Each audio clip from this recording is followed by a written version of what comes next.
Hello, world, and welcome to the In My Footsteps podcast. I am Christopher Setterland, coming to you from the vacation destination known as Cape Cod, Massachusetts, and this is episode 133. Spring is still a month away. A lot of us are dreaming of warmer weather, places like Las Vegas that are always hot, relatively. I wanted to start the show off with a trip down memory lane for me and maybe some laughter for you as I talk about my infamous gambling stories from my time living in Las Vegas. You'll find the reason why I ended up back on Cape Cod. We're going to immediately take the laughs away, and I will try not to horrify and terrify you too much as I review the infamous original Red Asphalt driver's ed video from California from 1964. Don't watch it on an empty stomach. There's going to be a brand new top 5 that looks at the top 5 teen movies of the 1980s. Jot these down for Netflix or Hulu or whichever streaming service you have. And there'll be a brand new This Week in History and Time Capsule going back to the genesis of sound recording and Thomas Edison getting his patent for his cylinder phonograph. All of that coming up right now on episode 133 of the In My Footsteps podcast. How is everybody doing out there? How have you survived winter? I know on Cape Cod we've gotten next to no snow, and I'm not one that's looking for a giant snowstorm, but I do want something so that when it turns to spring, we feel like we've earned the springtime weather and it's not just like another day. Before we get going, I wanted to give a shout out to my Patreon subscribers, Leo, Laurie, Mary Lou, and Ashley. If you want a Patreon shout out, go become a member at patreon.com/inmyfootstepspodcast. There's also a link in the description of the podcast for easy clicking. I hope you've been enjoying my return to blogging form with my Initial Impressions 2.0 version. It's a weekly look at the weird and random stuff that happens in my life and some random thoughts and predictions. I used to do this blog back in 2010 through about 2012. It was the same idea, and that became the basis for my bonus podcast that I do for Patreon subscribers. And I liked doing those reviews so much. I enjoy them. And it was either I make those podcasts available to everyone, which defeats the purpose of Patreon, or I just start doing new blogs because my life is still full of weird craziness. This is going to be a fun and unique episode of the show. Like I said, I'm going to review this old driver's ed video that's very infamous. I've never seen it, called Red Asphalt. And the best part of this for you, well, A, is I'll review it, so if you don't want to watch it, it's supposed to be very graphic and gory and realistic. It's real. But I'm going to watch it, and then I'm going to record my review segment right after, so I may be sick on the air. As most of you know, I do video segments for the podcast. I do the whole podcast as a video on YouTube, but then I do individual segments that I really spruce up. I put in video and created AI images and things to make it really visually appealing, and I hope you've enjoyed those.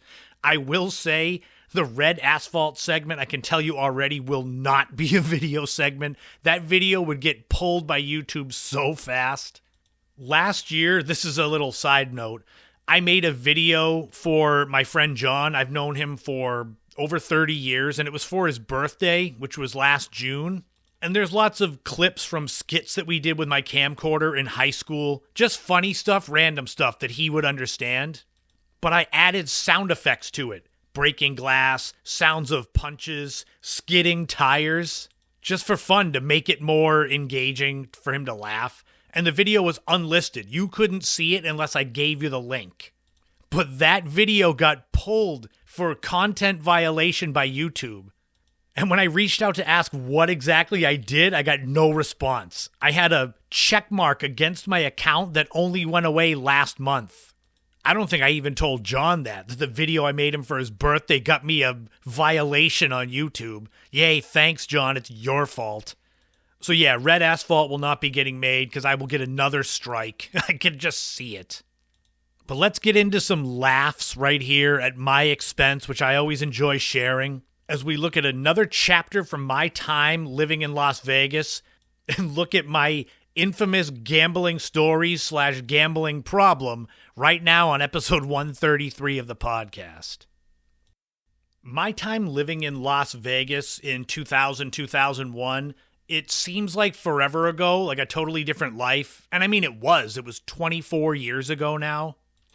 But yet so much of that time is just imprinted in my memory. So many weird things happened, amazing things happened, life lessons happened. Way back in episode 6, I did kind of an overview of my time living in Las Vegas, which really glossed over a lot of details. And then in episode 9, I told the story of taking a bus from Las Vegas back to Cape Cod. I definitely recommend listening to both of those segments for more fleshing out of my Las Vegas adventures. This segment here is going to be full of laughs and full of probably a lot of you shaking your head and maybe some of you being able to relate to what was happening. It's not an origin story, but it definitely explains a lot of how I am today. When you think of Las Vegas, what's the first thing you think of? Likely casinos, the Strip, gambling. People that say they go to Las Vegas to see shows are typically full of it. They just don't want to say they're going to gamble. That's not everyone, but 8 out of 10 people want to go to gamble. Seeing shows is just a cover for it. I have learned and come to accept in my 40s that I have an addictive personality, hence the reason why I had alcohol issues. But back at the age of 22, which is when most of this takes place, I had no idea about that. I was still figuring out who I was. That's how I ended up in Vegas in the first place.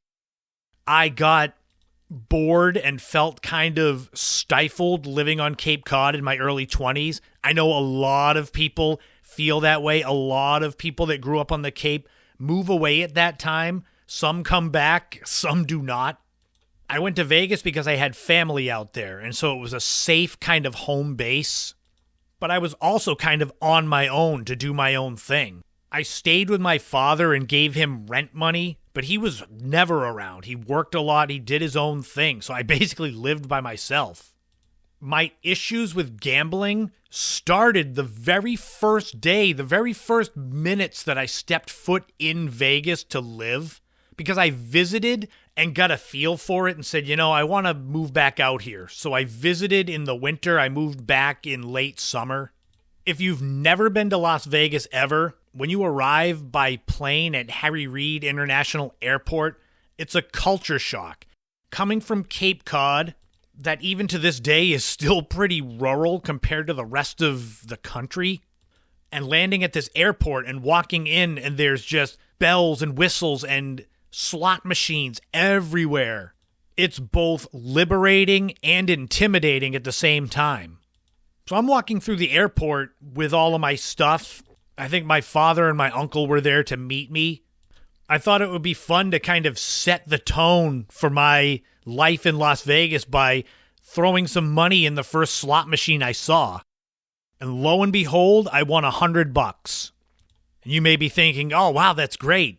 It's terrible if you don't gamble, if you've never gambled and you start to gamble and you win money, because some people think that it's just that easy. You start to think, oh, if I put in 50 cents, I'm going to win 3, 4, 5 times what I put in or more. Well, I guess more than that. That would be like $2. But I mean winning something that's actually worth it.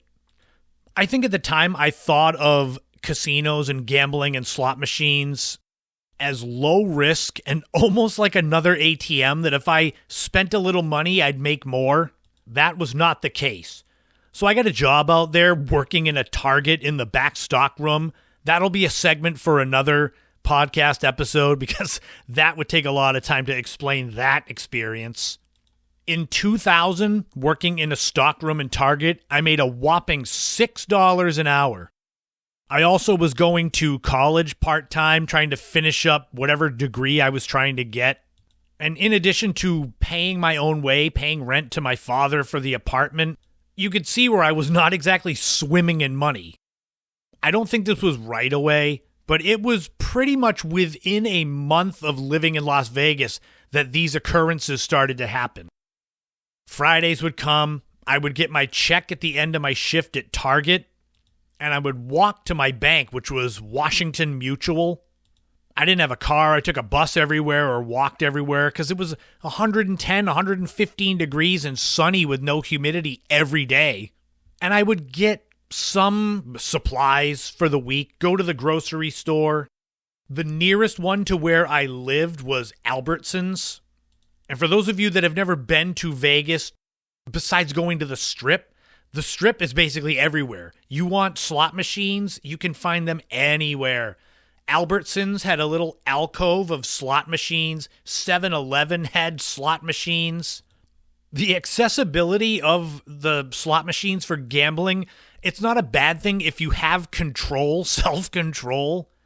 But what I would do is cash my check, go to Albertsons to buy a few things, but you can't get to the aisles without going past the slot machines and the ringing of the bells and the flashing lights. They would just call to me.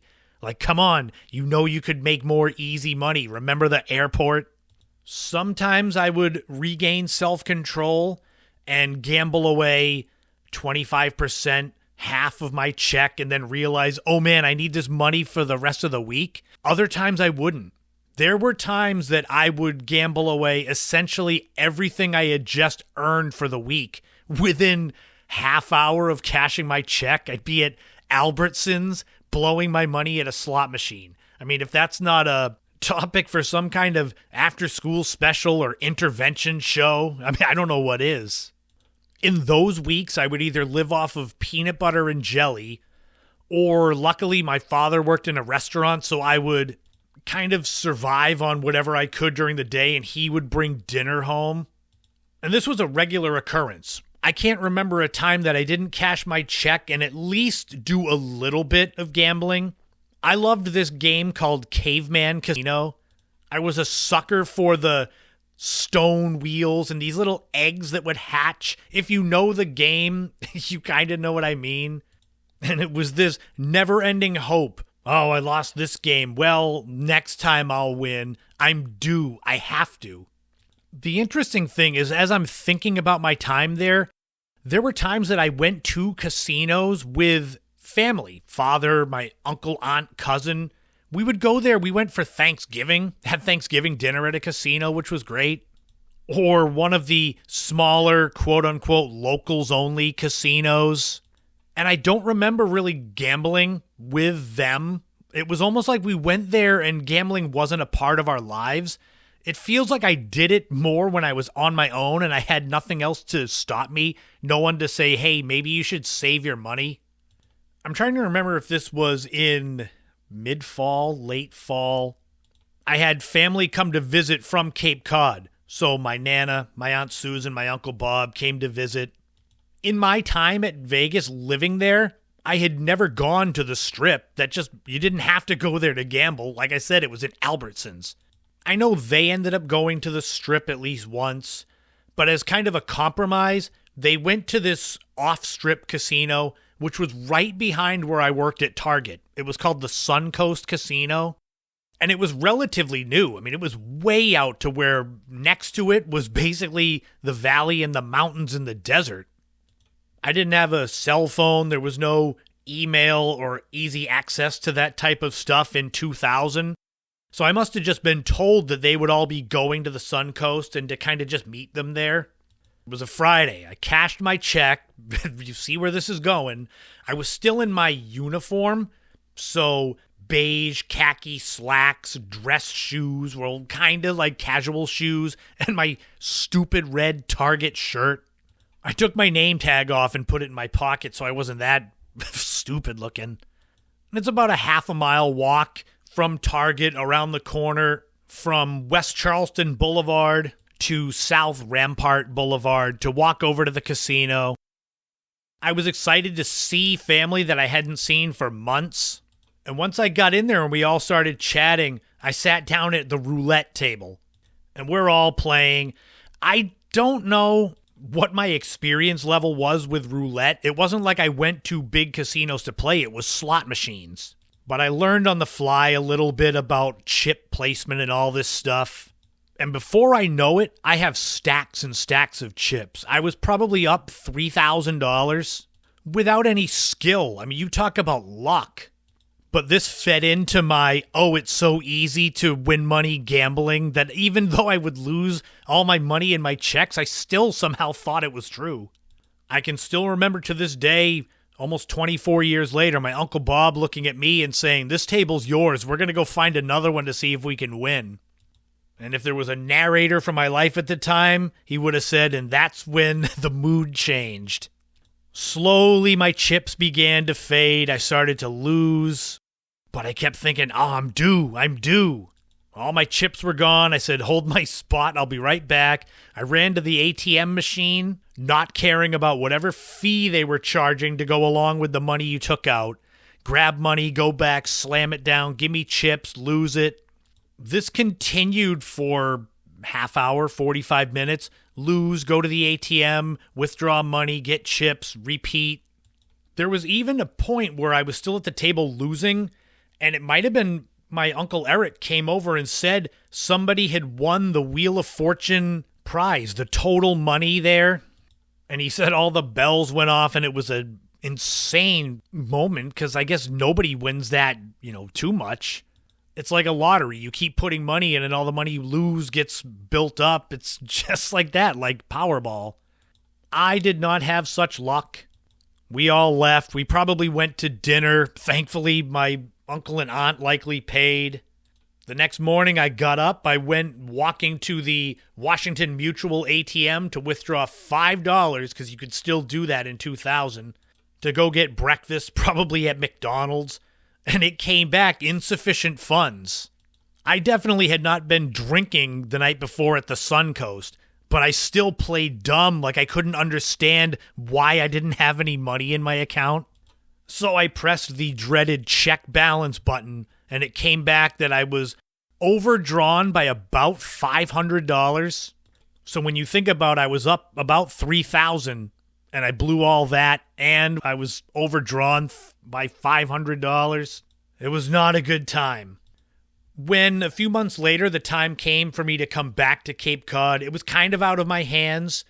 It was issues with the apartment and my father that I will leave untouched. But part of me was actually a little bit relieved that I was coming back to a place where gambling wasn't so readily available. Since I moved back to Cape Cod from Las Vegas in 2001, I have never gone to a casino, ever.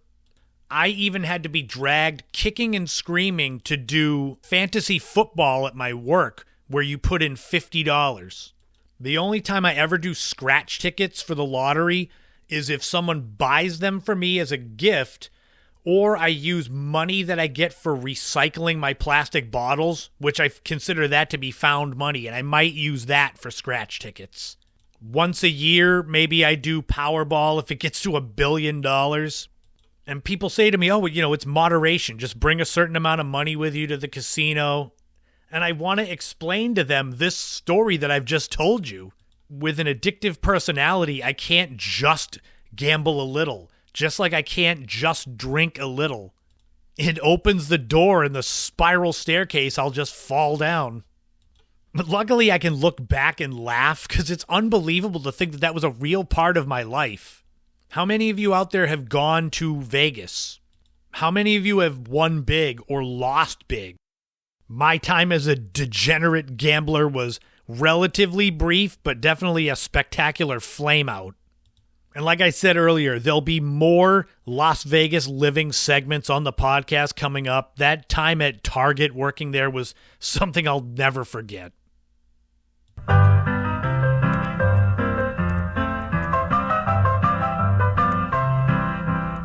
This week in history, we are going back 146 years ago to February 19th, 1878, and famed inventor Thomas Edison receiving his patent for his cylinder phonograph. This is where it all began. Anyone who's ever bought a vinyl album, 8-track, cassette, CD, anyone who's got MP3s or streaming, you listening right now, the ability to record and replicate sound all begins here. There are few names that stand out as prominently as inventors as Thomas Edison. Sometimes he's dubbed the Wizard of Menlo Park because that's where he did all of his inventions in the town that is now Edison, New Jersey. But the cylinder phonograph had likely the most profound impact on the world.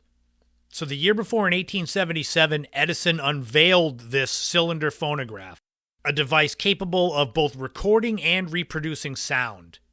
And it can't be understated how much of a seismic shift in human communication and entertainment this was. It forever altered the way people interacted with sound. Like I said, you listening right now, it all stems back to that. The science of it, at its core, the cylinder phonograph was a rotating cylinder wrapped in tin foil, a diaphragm, and a stylus. When the sound waves vibrated the diaphragm, the stylus etched corresponding indentations onto the rotating cylinder. It's similar to how vinyl records are made, just those are flat and this was cylindrical. And you could then retrace those indentations on the cylindrical tube with the stylus again, and it would reproduce the recorded sound. It's crazy to think that before the invention of this phonograph, that sound only existed in the moment of its creation. It's such a profound idea. When you think about music that was played, classical compositions that were invented hundreds and hundreds of years ago, that were never recorded. Thankfully, the music was written down so it could be reproduced. But Edison's invention allowed for the preservation and replication of sound and voices and music and just ambient noise. Think about soundscapes that some people make a good living on. The sound of crickets or the sound of ocean waves. Naturally, this allowed mass production and distribution of music and speeches and literature. But you all listening to this know that the phonograph had the greatest impact on the entertainment industry. It allowed musicians, musical artists to market, record their music and sell it and make a living on it outside of live performances. It meant that if you wanted to hear a song, you could actually listen in your own home rather than having to go out to a show. And as years went on and albums became vinyl and flat on the advancements with the phonograph, it made listening to music more social. Tell your friends, I just got the new album by so-and-so, and you get together and listen to it. And over time, like I said, the phonograph was refined, and then there were new formats, disc records, magnetic tape, digital audio. The ability to record and preserve sound allows to kind of cross over boundaries where people feel more connected. When a new album comes out, hundreds of thousands of people get it and they all can share opinions, which can be good or bad. And it all started with Thomas Edison back in 1878 when he got his patent for it, even though he had unveiled it the year before, which is interesting because someone could have come along and tried to steal it. Do any of you out there have Edison records? Those things are collectible now. My Nana had one. She had an old phonograph in her den. I wish I could remember the song that was on her Edison record. But the world of sound, the world of music as we know it, was changed forever 146 years ago, this week in history. And now it's time for a brand new time capsule. We're going to go back not quite as far, 29 years ago this week to February 21st, 1995. Let's see what was going on in the world of pop culture back then. The number one song was Take a Bow by Madonna. This was off of her album Bedtime Stories. Interestingly, Bedtime Stories was seen as her toning down her image from her last album, Erotica, which caused a lot of controversy. The song was number one for 7 weeks, and at the time was Madonna's 11th number one single, which broke Carole King's standing record at the time, and then was broken by Mariah Carey later. The number one movie was the Brady Bunch movie, and you could get in with a ticket costing on average $4.35. This movie starred Shelley Long of Cheers fame as Carol Brady, Christine Taylor as Marcia Brady, who I thought looked exactly like the original Marcia, It's basically a comedy where the Brady Bunch is the same as they were in the 1970s, but they now live in the 90s. So a classic fish out of water story. The movie is 63% fresh on Rotten Tomatoes and spawned a Very Brady sequel that came out the next year. The number one TV show was Seinfeld, routinely on the list of greatest TV shows ever made. The show about nothing, where all kinds of weird random stuff happened to Jerry and his friends, George, Elaine, and Kramer, living in New York. If you don't know this show, you likely know some of the classic scenes or verbiage that has seeped its way into the lexicon of America over the last 30 years. The nuts and bolts of the show is it was on for 9 seasons from 1989 to 1998 with a total of 180 episodes. It was in the top 5 ratings for each of its last 5 seasons, including being number 1 in season 6 and number 1 in its final season, season 9. The only other shows to ever finish at number 1 in their final season were I Love Lucy and The Andy Griffith Show. And if you were around back then, February 21st, 1995, you're looking for new music because Thomas Edison's phonograph turned into CD players in the 1990s. Maybe you want one of the top 3 albums of the week, Madonna's Bedtime Stories, TLC's Crazy Sexy Cool, or Boyz II Men's 2. Well, you could go to your local Coconuts music store, like the one we had in Hyannis on Cape Cod, and get one of those CDs for a nice tidy $16.98 or $34.18 when adjusted for inflation to 2024. I can't remember the last time I bought a CD. It had to have been at least 10 years, probably more. But I know I bought lots of them in my teenage years. And we're going to segue into a top 5 as we look at the top 5 1980s teen movies, starting now.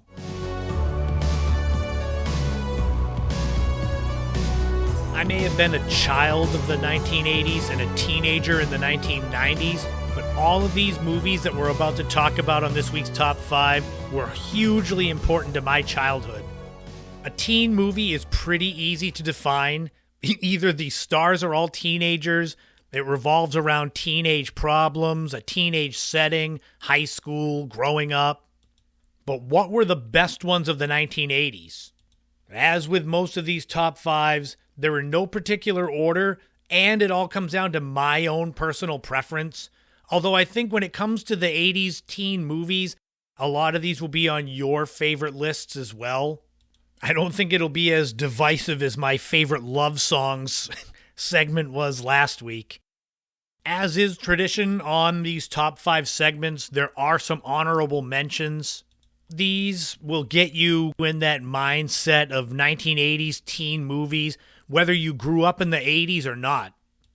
Honorable mentions for the top 5 1980s teen movies include One Crazy Summer, Can't Buy Me Love, 16 Candles, Pretty in Pink, and Teen Wolf, which is the only one of these movies that has teen in it.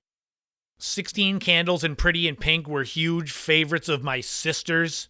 They weren't in my favorites, but I know of their importance to 1980s teens, especially the female demographic, so I put them in there as kind of a shout out to my sisters. But now it's time for the actual top 5. This is a great rainy or snowy weekend day playlist for you, so get ready to get Netflix on or whatever streaming service you have. As we start with number 1, Ferris Bueller's Day Off. This movie came out in 1986 and is one of those absolute classics by director John Hughes. It starred Matthew Broderick as Ferris, Mia Sara as his girlfriend Sloane, Alan Ruck as Cameron, and Jennifer Grey, who was in a lot of 80s teen movies, as his sister Jeannie. Ferris is the slacker who always gets out of going to school, faking being sick. And this is all about one day in particular where he goes into Chicago and they have a great day pretending to be older. For people that grew up in the 80s or people that are just fans of 80s movies, this has so many classic scenes and lines. It was hugely popular, too. It made $70 million on a budget of $5 million. It's a perfect, funny, feel-good movie that if you haven't seen it, oh man, you need to pause this and go watch and then come back. Number 2 is Weird Science. This movie came out in 1985, and it stars Anthony Michael Hall, Robert Downey Jr., Bill Paxton, and Kelly LeBrock, as these two teenage losers create their perfect woman through a computer program. They name her Lisa, and she instantly makes them cool. This, again, is just a classic 80s teen movie. So many famous scenes, even the song Weird Science by Oingo Boingo. And Kelly LeBrock was probably a lot of first crushes for 1980s teens. And not surprisingly, this movie was also directed by John Hughes. He is basically the king of 80s teen movies. It wasn't quite as popular as Ferris Bueller, making $39 million, but it's just fun. It's just 80s fun. And speaking of 80s fun, number 3 is The Breakfast Club. I can remember in middle school and into high school that all of the quote-unquote cool kids that were older always quoted The Breakfast Club. So it was sort of like if you wanted to be cool and fit in with them, you should watch it and learn some of the lines. This movie came out in 1985, and you'll never guess who directed it. I'll give you one guess. Yeah, John Hughes, the king of 80s teen comedies. It's kind of a coming-of-age teen comedy with a little bit of drama in it about these kids that are forced to spend their Saturday at school under detention. Did any of you ever have to go to Saturday school? I never did, but I always worried about that because I knew it wouldn't be as fun as what Breakfast Club made it seem to be. This movie had all of that 1980s brat pack people: Judd Nelson, Molly Ringwald, Ali Sheedy, Anthony Michael Hall, Emilio Estevez. This movie was a massive success, making over $51 million on a budget of $1 million, which you would think there's no budget. They're literally in this library, and they all share their stories of their lives because they're all from different cliques, and they kind of bridge that gap between them. And another one that has a classic song, Don't You Forget About Me by Simple Minds. You can see the end in your mind now if you've seen it. Judd Nelson walking across the football field, raising his fist. Oh, yeah. Number 4 is The Karate Kid. This movie came out in 1984. It's another coming-of-age, teenage comedy, drama, action. Ralph Macchio as Daniel LaRusso, who's bullied in school, and so he decides to take karate, martial arts, to just be able to defend himself. And he gets taught by Mr. Miyagi, Pat Morita. This is one of those iconic movies of the 80s. It also has really popular, well-known music, I guess. It was done by Bill Conti, who did music from the Rocky movies. So that may be why when they have the You're the Best Around song at the end in the tournament, it feels a lot like a Rocky fight. This is the first movie in this top 5 not directed by John Hughes. It was directed by John Alvidson and spawned several sequels, 2 with the same cast essentially in it, and the highly acclaimed Cobra Kai series, which if you haven't seen that, I mean, come on. And finally, number 5 on the list of top 5 1980s teen movies is Fast Times at Ridgemont High. This movie came out in 1982 and chronicles a year in school in the lives of these Southern California high school students. Again, it stars all these famous 80s actors: Sean Penn, Nicolas Cage, Phoebe Cates, Jennifer Jason Leigh. This was comedy, this was romance. It also dealt with some serious topics like abortion. Even though some of the plots of some of these top 5 movies were kind of fantastical, like Weird Science, at the basis were things that all teenagers could deal with and still can deal with. Wanting to fit in, wanting to have friends, wanting to do well, people getting bullied. And that's what made all these movies relatable and popular at the time and still to this day. Have I done a good job giving you a playlist for the rest of your day or the next rainy day you have? Naturally, at some point, I will do 90s teen movies since that's when I was a teen. Maybe I'll do 70s teen movies too, even though I was a baby only at the end of the 70s. That wraps up our top 5, and now the mood changes a lot. What I'm going to do right now is pause recording the podcast and go watch the graphic, the infamous Red Asphalt driver's ed video put together by the California Highway Patrol in 1964. And when I'm done, I'm going to review it right after. So boy, you'll get my immediate thoughts on that coming up right now. Well, that was definitely a first for me. I literally only a minute ago finished watching the original Red Asphalt driver's ed video from 1964 put together by the California Highway Department. And we're going to review it now as I go way, way back in the day and look at a film that definitely would have shocked and horrified teenage drivers back in the 60s. Before I dive deep into exactly what it is, I will say I was warned about this as being super gory and super graphic. And there were definitely points in it where I said, oh man. But I wonder if I'm not desensitized, but I've watched so many horror movies, including torture porn stuff like Saw and Hostel, where I'm almost able to compartmentalize the looking at graphic material. Or maybe it could be just me. I would say to those of you with a weak stomach, don't watch it on an empty stomach or after eating. I'm not saying don't watch it at all. But those of you that enjoy graphic, gory horror movies, you're not going to be moved that much. This film in total is 13 minutes. It is very 1960s as far as it looks and the quality of film. It looks like it's from a film strip, where it's not grainy, but it's got that yellowy tint to it. Typically, I enjoy that kind of nostalgia, but this one starts off very different. There's a highway patrolman that steps out of his car and kind of warns you about what you're about to see. I'm Lieutenant Lloyd Sellers of the California Highway Patrol.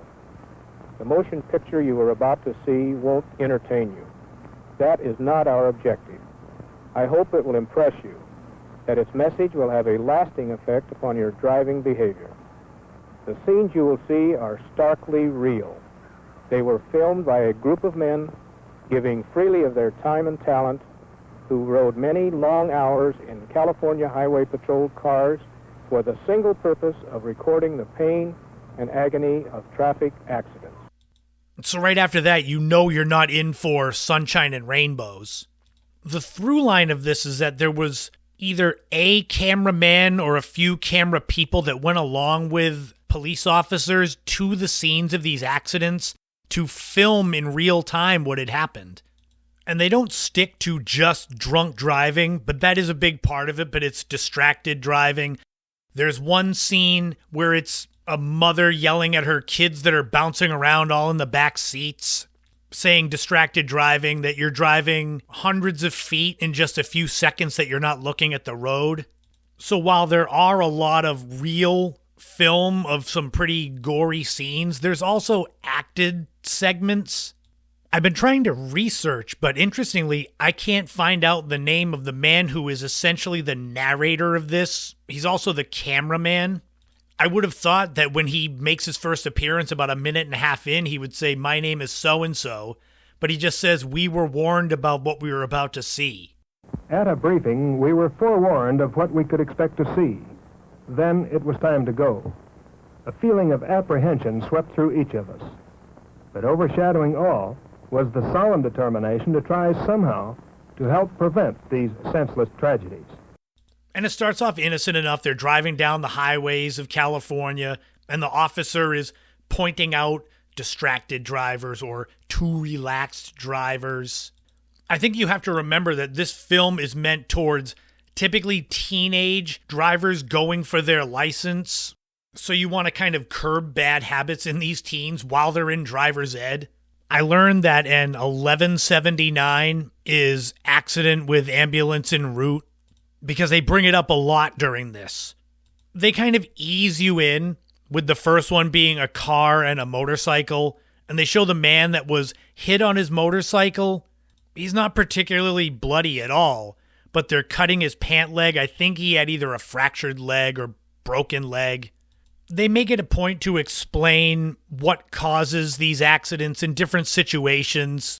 People not knowing the right of way. Like I said, distracted drivers, obviously the drunk drivers. The second accident they go to it must be the same day. I don't know if this was filmed on a series of days or if it was just one day with all these accidents. The second one is a motorcycle that hits a little girl. The motorcycle driver is fine because he had a helmet. The little girl, they said her injuries aren't fatal. She's not really bloody, a little bit on her legs, and she's face down, looking like she might be conscious. But with that accident, they stress how these careless drivers, whether motorcycles or cars or trucks, put innocent people at risk, hammering it home for the driver's ed kids. It's an interesting dichotomy because obviously you folks who listen to the podcast a lot know how much I love nostalgia. So interspersed in between these horrific, gruesome accident scenes are these cool 1960s California scenes with old cars and old businesses. Then we move on to a man who was driving in his truck and someone was tailgating him. But this is an acted scene because the cameraman is in the truck with the guy, with him looking in his rearview mirror. They couldn't be that lucky to just get that, where we're going to drive with someone and hope he gets in an accident. So some of these cut scenes lead to actual consequences. Like this one leads to someone stopping short ahead, so there's a chain reaction of rear-ending. And this one shows a woman in the back seat of a car, and she's got a white shirt that's got a good amount of blood on it, and her head is wrapped. She looks like she would be all right, but I could imagine in 1964, think of what the landscape was in TV and movies, to be a teenager watching this in school. But for me, it wasn't that bad, so we keep going. We get to a family that was going on vacation, and it's a truck with one of those campers kind of on the bed of the truck, and it's all smashed, and they say the father was too tired and should have stopped and didn't stop to sleep, and the narrator/cameraman really hammers it home, saying that he could hear one of the kids screaming, "Mommy, I knew we couldn't make it." The little girl kept saying, "Mommy, Mommy, I knew we couldn't make it." No fun in camp that night for this young man.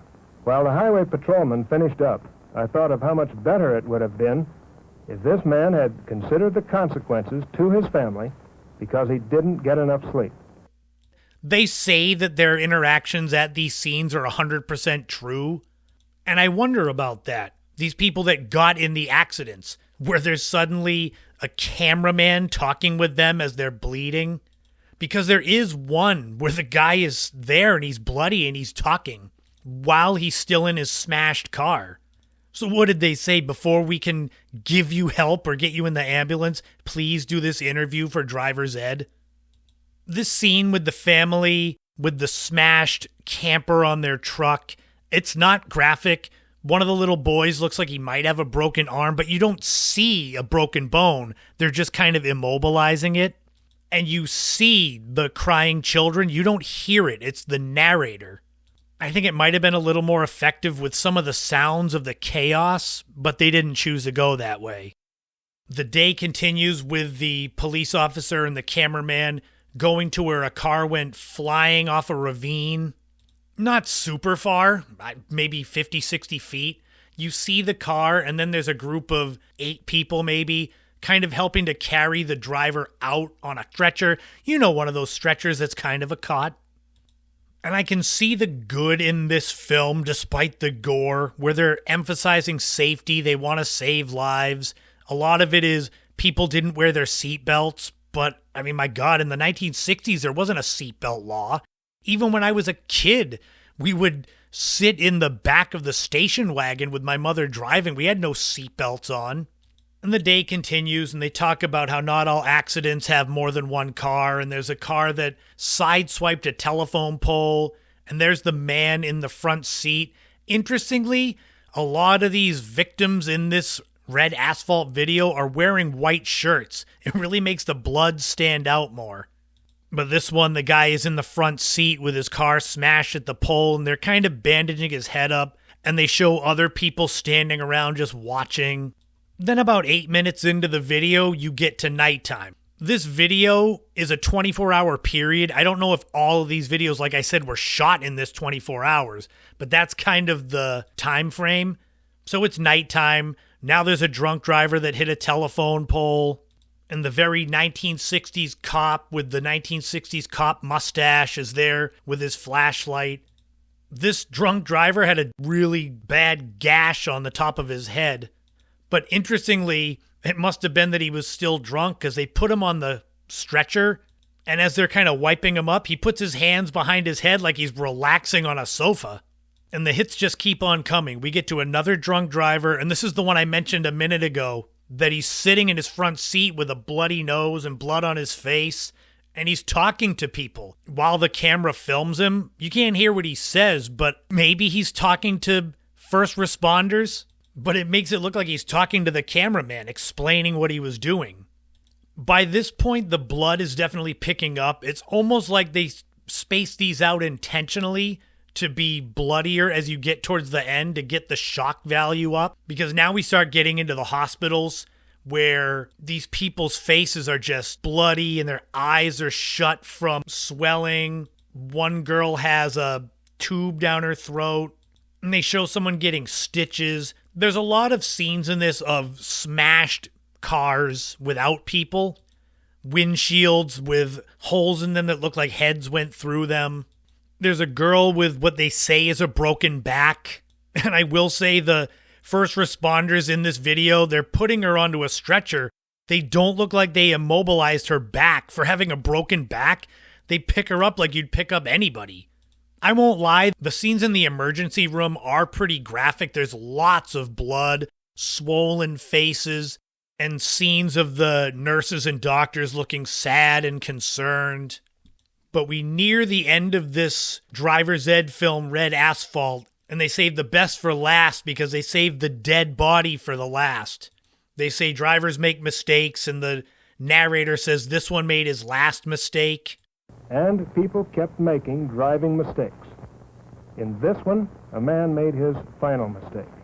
I came away from this job with a heightened awareness of the conditions that make us substandard drivers. Dear God, help us all be better drivers, that we may be saved from the final consequences of our own folly. And they pull this guy out of his car and put him on a stretcher, and it looks like his jaw just falls off. That was the one, my stepfather had warned me about it, and I'm watching this like, oh, I don't see it being bad. I mean, it's bloody. And then that scene happens at the end, and I'm like, ah, man, there it is, the jaw. But that wraps up Red Asphalt. I added in some clips there. You can't really get a sense of the scene, of the gore, just based on the audio. But I tried my best to describe it enough that you could picture it. If you want to watch it, you can watch it free at archive.org. I'll link to it in the description of the podcast for you. After seeing this, I can understand why some reviews from the Los Angeles Times said it was joyless. They said it was the reefer madness of its time, going over the top to scare potential new drivers. I get the idea of teaching safety and trying to scare kids into being more attentive drivers and showing death and sadness and blood and gore. That might help. It had to have worked at least on some point because there were 5 total Red Asphalt movies, with the newest one coming out in 2006. Maybe in the future I'll review the sequel, Red Asphalt 2 from 1978, but that was definitely unique. I literally just watched it and reviewed it now, so it would be all fresh, especially if it was terrible. And parts of it were certainly gory, especially the man at the end who was dead with his jaw falling off. But for the most part, it's 60s nostalgia with a little bit of blood mixed in. And that's Red Asphalt for you.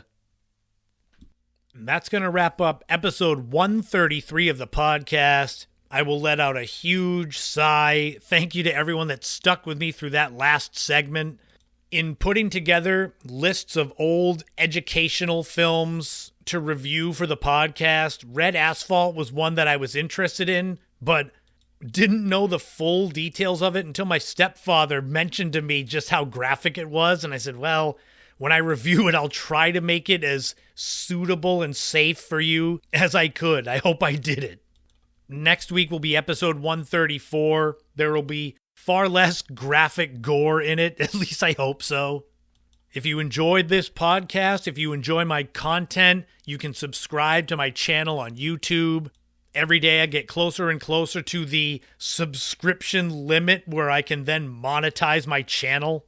And I put a lot of work into my videos that I put up there. I use Canva, if you know that site.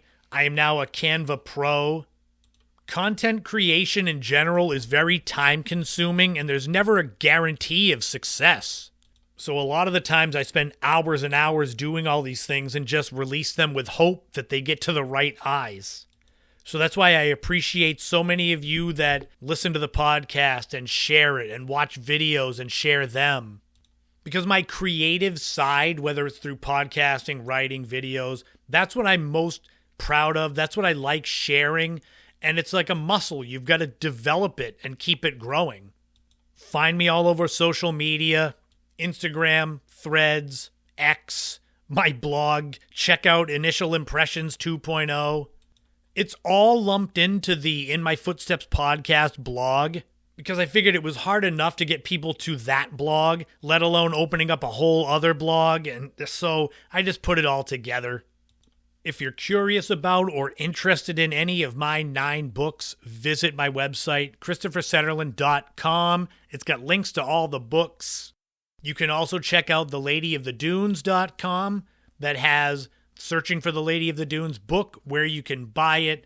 Also, you can watch Frank Durant's incredible documentary, as well as learn about the case that is 50 years old in 2024 if you've never heard of it. If you ever have questions, you can always email me at ChristopherSetterland@gmail.com. I hope wherever you are, whatever you're doing, that it's something good that you enjoy, that's good for your mental health, as we're still wading through the winter here. Granted, the days are now longer. Sunsets are getting closer to 5:30, but it doesn't help much when it's 20, 30 degrees out. So lean into the things that make you happy. That top 5 80s teen movies, there's a list for you. Bring you some good feelings.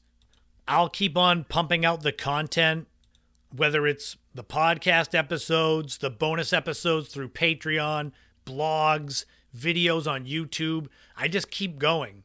At times it feels like a hamster wheel where it's just easier to keep running than it would be to jump off. But I enjoy all of it. Like I said, it's flexing my creative muscle. So I hope you've been enjoying them. If you do, spread the word. Next week will be episode 134.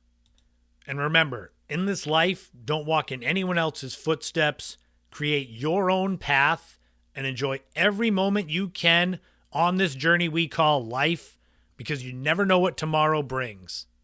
Thank you all again for tuning in. I will see you next week. This has been the In My Footsteps podcast. I am Christopher Setterland. You already knew that. I'll talk to you all again